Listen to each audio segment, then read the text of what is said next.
Good morning, America. This is Scott in the Shot, Scott the Great, coming at you at 5:30 something in the morning. I just woke up. Scott and a shot of coffee this morning. So here we go, people. Hope you guys are all doing today. I hope you're all doing good today. I'm watching these people that are on the news, losing their children and all that from illegal aliens and migrant violence and rape and murder. And I want to tell you something. It's been going on for a long time, people, because when I was a kid, I grew up till I was 13, 14 in Los Angeles. Then I moved to Washington to live with my dad. And I lived in a little town called Moses Lake, Washington. And 30 miles away from Moses Lake, where I grew up at, this is in the middle of Washington, people, in the middle of the desert area of Washington and all the farm fields. Kind of like it is here in California in the valley. And in this little town of Mattawa, it's called Mattawa. It's a little tiny town of like 300 people back then. That's the legal citizens, 300 legal citizens that live there. There's tens of thousands of people that work in the orchards there for the farmers. And now let me remind you, Mattawa is a town of technically 300 people. There used to be more death in that little town, in the surrounding area of that little town, more homicides, more people getting hit by illegal immigrants and legal immigrants here picking in our orchards from drinking and driving. More homicides than in King County, Seattle. King County.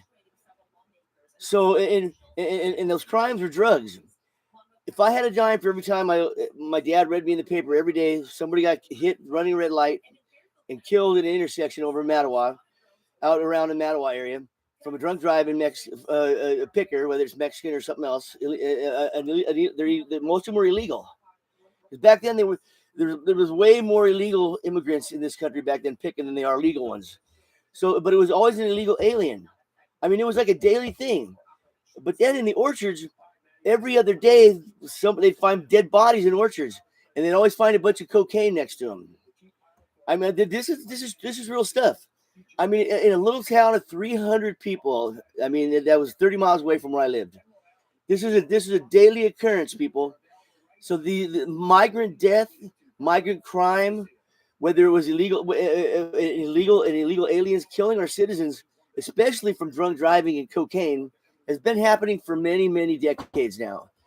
But I've never seen so many Mexican illegal aliens running red lights and smacking into a family and killing full families all the time. It happened all the time. I mean, it was even in the paper one time. There was more homicides and more unnecessary death happening in that little tiny area of Mattawa than in all of King County, Seattle.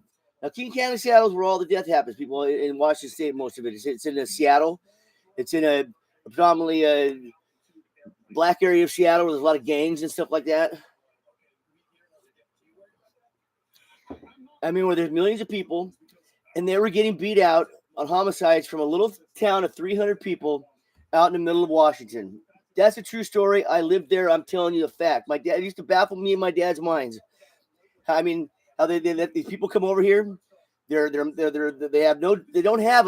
have a license where they come from, but the laws in this state in the United States are different when it comes to driving. A lot of times, other countries drive on other sides of the roads, and these people can't speak English. Most of them cannot speak English. If you can't speak English, that means you probably can't read too much English either. So why are they being allowed to drive in our country? Having a work permit to come over here doesn't mean you should be able to drive. You're over here to work, not be able to just go buy a car and drive around without an American license and without being able to speak English or read English. It baffles me. You got all these Venezuelans coming over here, and they don't speak too much English, but they're all driving around. They all got their little scooters driving around, committing crimes, but people need to realize that this migrant crisis has been going on for many, many decades now. And I'm glad that, honestly, if we can keep the border closed this time and keep it to mainly legal immigration, then we got a little bit of a bonus out. We got a little something out of this, out of Joe Biden opening that border like he did, because it wasn't being talked about except on the news when somebody's getting killed. It's been happening forever, people, not just in Mattawa, Washington. not just in Moses Lake, Washington, not just in Ephrata, Washington, all these little towns that are in these farm communities. It's happening in every farm community in our country. Back in the '80s, it was the drunk driving with these illegal aliens and the cocaine. Now I'm sure it's the fentanyl, the cocaine, the meth, and everything too. But it's been going on for many decades, people. I used to have an illegal alien living right next to me, and he was a nice guy. He had two. You know, here's how they mess you up on illegal immigration, people. A family lived were my neighbors, and they were illegals. They were nice people. I'm not gonna lie about that, but they're still illegal. And here's how they get you. Their kids were beautiful. They had two little boys that spoke perfect English. The parents could not speak English. They couldn't. Matter of fact, they were like dirt farmers from back some part of Mexico. I had a Mexican friend that was trying to talk Spanish to him. He couldn't even understand their Spanish. It was had such a farming slang to it from back in Mexico. I don't even understand half of what they're saying. They speak such broken Spanish. He goes, but their kids were two good looking little boys, very polite. They spoke perfect English. If you closed your eyes, you wouldn't even know they were Mexican, and they spoke perfect Spanish. So that's how they get us, people. They get these people over here, and then they have kids here, and then they just overlook it all. So anybody can come over here and have a kid, and they overlook it all because these kids come up. A lot of them are really good kids, but it doesn't stop the illegal immigration from coming to this country and stop the crime, stopping the drunk driving. I mean, more so than not, I saw bad ones than I saw good ones. But the good ones are. It seems like people got this. I get it. These are good kids. I don't want to see them get hurt. But their parents came over here illegally. But they were allowed to be here illegally. They were living in a house right next to me. Everybody knew they were illegal, and nobody. I didn't call the police on them or nothing because they were my neighbor, and I like their little kids. I like them. But it has to stop. We have our own country. I thought the whole family was a nice family, especially the kids. They were such good little kids. They were so well behaved, so well mannered. I mean, it was a joy to talk to them every day when I saw them outside. I mean, but that's besides the point, though. Honestly, because you can't let everything pull at your heartstrings when things are going bad in our country. They have their own country. You can make it work out in your own country, people, if you get educated, you work hard, stay off of drugs, stay away from bad people the best you can. Doesn't mean it's going to work out every time, but it means that's all it means. I mean, I can't sit there. America can't sit there and make you guys have everybody in the world have the best life. They just can't. We're the United States of America, not the United States of the world. That's what everybody wants. I don't want it, but maybe it's necessary. I don't know. I'm just trying to tell you people, though, that the death from migrants and illegal aliens has been happening for so long, and it's always been shrugged under the rug. And now I'm glad that maybe something good will come out of this, and maybe we can crack down on that border and make sure we just stop this illegal immigration. The migrants that want to come over here and pick, they can come over on a program and they can pick. It's not like we're going to go without produce, people. There's all kind. I live here. I live in the farmlands half my life. I'm living in them right now in California. These farmers have legal. A lot of them have illegal immigrants come over, and they have housing for them. And then when it's done, and they go back. I mean, so there's plenty of people to pick our produce. And if the day comes to the shortage, we got lots of prisoners in prisons and county jails that can go out in these fields and pick. You know what I mean? There's lots of people that can pick. We can get people that are on welfare out there to give a hand and start earning your welfare instead of just getting it for free for a whole lifetime. We got a lot of ways of getting fruit and vegetables and produce to the supermarket without having to have so much illegal immigration over here, and stop bringing it up every time we want to crack down on illegal immigration. Well, what about the produce? What about the farmers? The farmers have enough people coming over here legally. People, I'm telling you, I live in these farmlands here. I mean, and some of these people hire illegals. I mean, they're here too. I mean, obviously. But my whole point I'm trying to make on this podcast is that there's a lot of crime going on in this country. There's a lot of death of American citizens. It's been happening for quite a while. I mean, longer than my lifetime. I seen that shit when I was 15, 16, 17 years old. And I grew up with a lot of Mexicans. I grew up with a lot of blacks. I grew up with a lot of Asians. I grew up with a lot of everybody. And the point I'm trying to make is, I guess, is I can't remember the thought I had, but yeah, people, we got to stop. We got to stop this. My point. The Mexican kids that I grew up with, they really didn't like the illegals either. I mean, you're talking people coming up here from Mexico listening to I music, I, and you got the ones I grew up with that are listening to Ozzy Osbourne. So they had nothing in common. So everybody acts like all the American citizens that are American that are of Mexican descent are all mad about us deporting these people. They're not. The ones that are born here, they have nothing in common with these ones except for their race. There's a lot of white people in this country. I don't get along with half of them. I mean, just because you're the same color doesn't mean you get along. Doesn't mean you like them. I mean, most of them didn't like the illegal immigrants. They didn't, and that's a fact. I mean, why would they?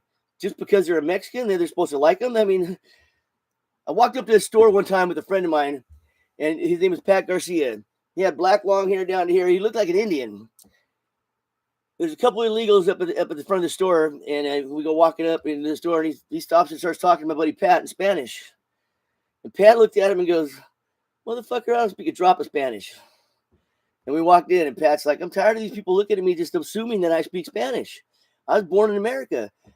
Pat's parents, they never made them learn Spanish. They wanted them to be American. You know, so his mother spoke Spanish, and of course, as he got old, he knows a few slang things and all that. They all do.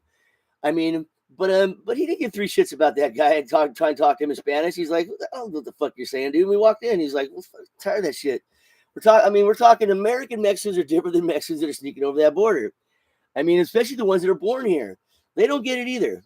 I'm telling you, people. Some are, you got both in every party, in every race. But I mean, for most of them, they're like, no, no, no, no, because they came here legal. They came here for a change in real life to be part of a different society, not to drag the same society that they just left to come over here. And that's a fact, people. So remember that. I mean, stop getting all googly eyed over kids and stuff like that, and let the parents have to be held responsible for what they do in their life. If they sneak over a border, then they need to be held responsible for that action. And if they have kids, the kids don't get separated. You don't separate kids. They got to go with their parents. It is what it is. I mean, you don't steal their kids and send them back to Mexico. Come on, that's what that is. The kids have to go with them. It's just part of it's the way life is, people. Anyway, but it's sad watching all these people on TV lose their kids, lose their wives, lose a family member, lose a parent from a drunk driving illegal immigrant, from the one who's going to rape your people. I mean, the bottom line is the more illegals that are out of this country, the less chance you have on one of your family members being killed or injured by one. You know what I'm saying? That's just a fact. I mean, so why would we want 30, 40, 50 million probably illegal immigrants in this country? Think about that number, people. Just over the last 3 years, I guarantee you, with the COTS and the gotaways, it's probably 30 million. On top of all the ones that were already here, that never, ever turn themselves in to try to become a real citizen, probably 50 million. Think about that number. 50 million.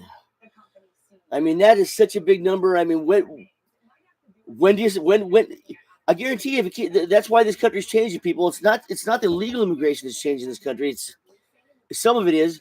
It's these visas that we allow these Palestinians to come in here, and all these people that are so far away from being from being like Americans, Chinese coming over here, going to our colleges. We got to stop that, and we have to stop the illegal immigration, because if it keeps going, the illegal immigrants are the ones causing the problems over here, changing our society. They're the ones that are protesting in these streets against our allies. I mean, that's not all of them, but a lot of them. You know what I'm saying? I mean, I hate to. I mean, I know most of these Palestinians are in these streets chanting death to Israel, to the river, to the sea. I know those are mainly college students that are over here from Palestine, from Palestine, from Afghanistan, from Iraq, China. I mean, why are we allowing our enemies the kids to come over here and learn in our schools?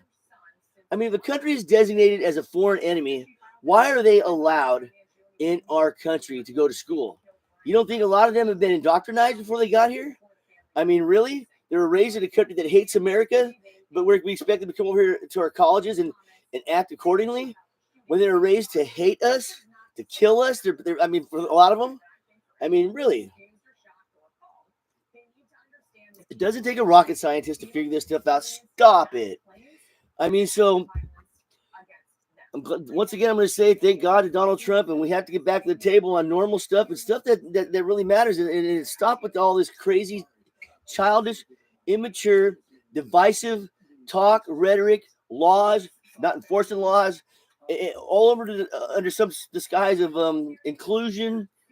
I mean, inclusion in 2024, they're talking about inclusion.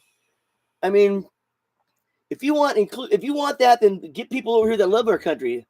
Not letting students come over here from countries that are pretty much our enemy. You know, maybe not the country, but if they have factions that are like Al Qaeda and ISIS, we still don't want them over here because then you don't even know who's who. If you got a country that has a government it's like Mexico. You know why I don't like Mexico? You know why the only problem I have with Mexico is it's ran. There's 12 cartels over there. 12 cartels. Who's really running that country? So who's really coming over here from Mexico? Are they good people or are they cartel members, cartel family members that are coming over here for some kind of sinister reason? I mean, when you have countries that allow that kind of crime and those kind of ISIS cartels, the Taliban and all that, Hezbollah, Hamas, when you let those kind of people, when you have countries that have those kind of people and those kind of numbers in them, then you can't really trust any of those people to come over here to our country and live, especially kids going to our schools, because they're going to pollute our kids' minds. They're going to become friends with our kids and start spewing their fucking stupid shit, and it influences them. Not all of them, but a lot of them it does. A lot of them it does, people. And this isn't Scott being a racist talking. I'm not a racist. This is Scott talking real stuff. We have a country full of all different kinds of nationalities, and as long as they're here for the right reasons, then it works out. But when we let people come in from these other countries that come from skeptical countries that allow this kind of behavior from crime organizations and to where they're considered a terrorist group, then we really can't allow those kind of countries to let their people come over here to live, not to go to school. I mean, half these adversaries we got educated in the United States. Half these adversaries that are in office in these other countries that are grown up now went to college in the United States. We're teaching our enemy. I mean, they're going to Harvard. What is wrong with that picture? Yeah, let's give the enemy higher intelligence. Let's send the enemy to our most prestigious and best academic schools in the world. Let's let them come here and learn from us. No, I don't think so. We're not going to sway how they were raised. All we're going to do is teach them how to kill us. Give them the knowledge that they might not be able to get without coming here. We don't want our enemy getting the knowledge that the average American has from these higher education establishments that we have in our country for our benefit. It's not for their benefit. It's for our benefit. So anyway, that's my little short for today. This is Scott in the Shot, the Scott the Great Podcast. I don't talk division, people. I'm talking how to fix division, how to fix things that are going on in this country. Division that is sown by the media and our government to stay in power for a certain outcome that they don't want to tell us about. They work for us, but they won't tell us what they're doing. And that's the craziest shit I've ever seen in my life. It's worse now than it's ever been. It's always kind of been that way, but it's not. It's worse now. When you go back to the day, when you go back to way back in the day, when you go back to like Daniel Boone. Daniel Boone was he was actually a senator or a congressman. When you go back to the 1800s, early 1800s, and all that, the congressmen and senators showed up once or twice a year in Washington and they voted on things. They never lived there, sitting there talking their stupid little plans, coordinating with each other to fuck the American people on a year-round basis. That's what Washington, D.C. has turned into. A melting pot of a bunch of fucking thinkers trying to figure out how to stay in power and how to fuck the American citizen and lie to us. So we need to get back to what's real, people. We need to get back to what's real. We need to take the power away from these senators and congressmen that keep allowing these illegal aliens to come to our country and kill us, to take our jobs. There's plenty of people in this country to get the work done that we need here. And the work that we can't find work for, we'll bring them in from other countries and pay them a decent wage, and they'll do it, and then they go back. Keep a close eye on them so they don't escape and go running around our country, for 25 years without nobody caring no more. Let's make sure they come here on a work program, get the work done, and go back. It's not a bad system, people. You just got to start worrying about our own country and stop worrying about everybody else's country. That's what's up. We're on this planet for a very short time period in our life. Everybody's only, the average life of everybody's about 85. Some live older, some live younger. So in the short period of time we're here, let's try to make the planet better for the next generations. I mean, let's not ruin the planet that's been here for 1 billion years. Let's not ruin America that's only been here for about 300. Let's not ruin the world for the rest of the generations to come. We don't have that right. We have one thing we're supposed to do when we're here on this planet: to live a meaningful life, to live a life of happiness, and to try to make it a better place without killing each other and ruining the planet. But we can't do it unless we all come to the middle and talk about real issues and where the real problems are coming from. You know what I'm saying? It's like the pollution in this country. Everybody's in with the Green New Deal. It's not America that's polluting the world. It's China and India. They represent most of the population of the world. They don't have clean coal. They're building new coal plants and just burning dirty coal, burning dirty gas from like Venezuela. America is not the problem.